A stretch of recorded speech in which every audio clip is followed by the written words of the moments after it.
today we are going to talk about credit and how to build credit quickly to qualify for a loan. Hello, this is David Xie with the Xie Mortgage Team. I got into the mortgage industry about 17 years ago, and when I got into the mortgage industry, I was a really young man, okay? And being a young man in the industry in a field that has a lot of older people that have done it for a long time. So getting into the industry, 17 years ago, a lot of the real estate agents would not give me the opportunity to service their clients' needs because I was so young in the industry. If you know anything about mortgages and real estate, whenever we look at a customer's information, especially now with the cost of credit reports, it's extremely expensive. Your seasoned loan officers are not going to want to deal with a lot of credit repair issues and things like that, or pull a bunch of credit reports before they can get one loan done. I was the guy, right? I was the guy that I had all the most difficult loans that cannot be done, and realtors would give those loans to me. So I had to figure out a way to turn those lemons into lemonade or that frown upside down. And this is how we did it. Number one, I got to know credit like the back of my hand. I looked at credit, I analyzed it. I got together with the smartest guy that I knew. He was a representative for a credit bureau company. And I said, look, man, you show me how to work on credit, and I'm going to pull more credit reports through your agency than you've ever seen before.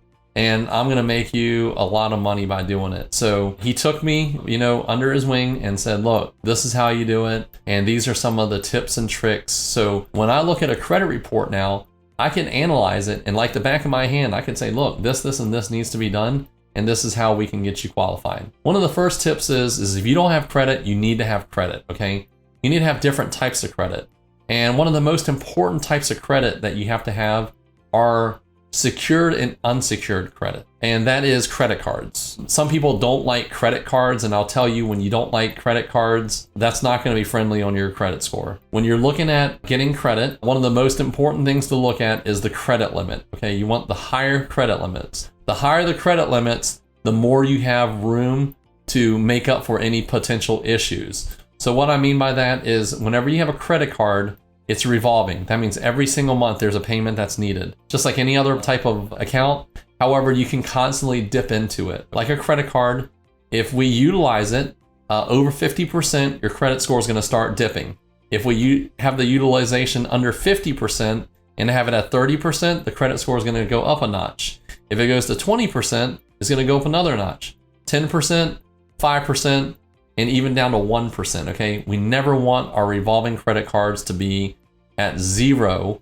We always want to have just a little bit on it. So like I tell my family all the time, if you have a credit card that's not being used, just go ahead and fill it up with 1 tank of gas every single month and pay it off, all right? Have some sort of balance on it. It's always good for you. Having those secured accounts, such as installment loans and things like that, just make sure you're looking at the terms. Those are really good too, because having 1 or 2 of those is good. Having too many is not good. So just make sure you have all that stuff spaced out. Having more than 1 credit card is really important too, so that you're not having all of your utilization on 1 credit card. So it's like, I've seen people with 1 credit card and their credit score is literally up and down based on the usage. So, hey, I just charged gas. Now the credit score went down because they were 50%.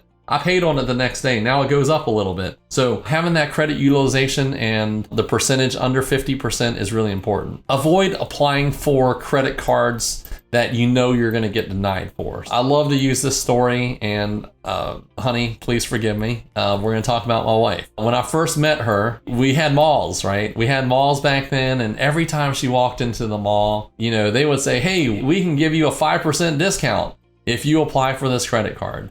And she's such a nice girl, and she never said no. She said, okay. And when I met her, I was like, holy mackerel, you've got over 20 credit cards. Why did you have this many, right? Luckily for her, she had good credit. Unluckily for people that I've helped in the past, they would go and they would apply for a bunch of things, whether it's a car, credit card, and they would get all these denials. And inquiries with denials are super bad, okay? So avoid inquiring if you know you're going to get denied. Always check your credit every single year at www.annualcreditreport.com, and we'll put a link below. This is a free service. You're entitled to check on it.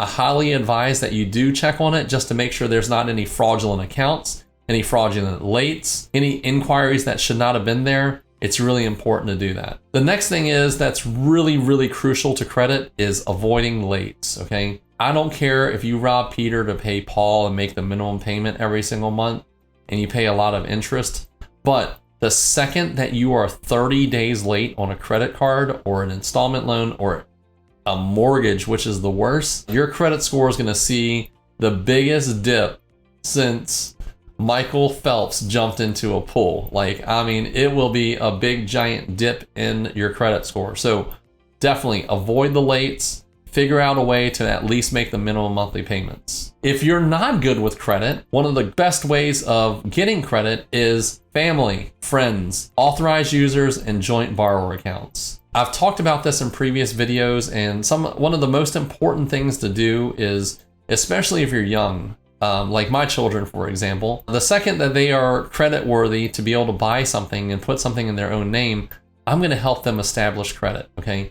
I've got credit cards that have been open for many, many years, always had good payment history, and I'm going to put them on as either an authorized user or a joint borrower. I'll shred the card up and they'll have access to all that credit history that I've established over the life of their existence. Having a good payment history, having it paid below 50% every single month, having a different types of credit is really important, and that'll give them that boost on their credit score.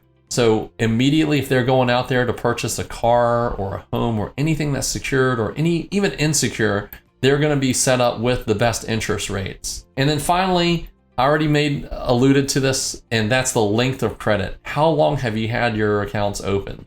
If you have very fresh accounts, a lot of these fresh accounts do not start reporting to the credit bureau and start affecting your credit until 6 months in, okay? Unless you're late on something. So if you have no credit, you get your first secured credit card and you're super happy and you're stoked and you're putting gas on it every single month and paying it off, well, you're not going to really get a credit rating until after 6 months. Having that link to credit with the authorized users or the joint borrowers is going to be the path of least resistance and the fastest way to get credit. But if you have to build it, I would start game planning at least 6 months before you start applying for that house or car and getting that credit. My name is David Xie with the Xie Mortgage Team. I can be reached at 757-478-8493 and give me a call. I'm just saying.